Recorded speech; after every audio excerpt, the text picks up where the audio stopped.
7,000-এর উপরে ভোটার সংখ্যা। আমাদের একটা হাই স্কুল, 4টা প্রাইমারি স্কুল, কয়েকটা মাদ্রাসা, 13টা মসজিদ আছে।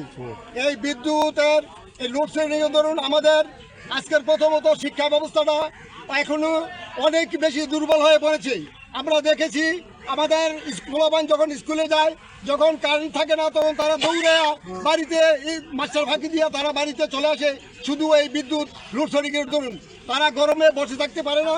আমাদের একটা হাই স্কুল আছে পার্শ্ববর্তী, এখানে সামনে ম্যাট্রিক পরীক্ষা।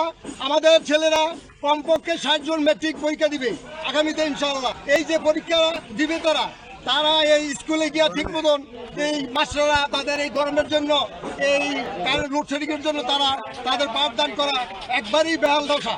আমি তাই অনুরোধ করব এই বেহাল দশা যাতে আমাদের এই কারেন্ট বিদ্যুৎ এই লোডশেডিং না দিয়ে আমরা যাতে আরও সুন্দর মতন একটা লোডশেডিং একটা অবস্থাকে পরিবর্তন করে আমরা ভালো একটা অবস্থানে যেতে পারি এই বিদ্যুৎ সম্পর্কে, সেটা আমার প্রথম দাবি। দ্বিতীয় দাবি হলো আমাদের গ্রামের অনেক মুরব্বী আছে, এই মুরব্বীরা গরমে তাদের অনেকটাই অসুস্থ হয়ে পড়েছে। 2 জন লোক স্ট্রোক হয়ে মারা গেছে এই গরমে। আমি অনুরোধ করব যারা এই ডিপার্টমেন্টে বা যারা কর্তব্যরত অবস্থায় আছেন, আমার কথাগুলি অতি সুন্দরভাবে নিহিতভাবে শুনবেন।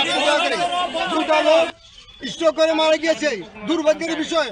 আমরা এখনই এই কাজ করতে বাধ্য হয়েছি। আগামীতে গরমে এরকম যদি হয়ে থাকে, লোডশেডিং হয়, তাহলে আমাদের গ্রামে কী যে হবে সেটা বলা যায় না। আমরা একটা বিচ্ছিন্ন এলাকায় বসবাস করতেছি।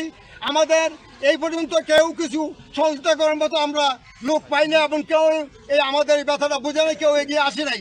তাই আমরা আজকে এই অনুষ্ঠান করতে আমরা বাধ্য হয়েছি।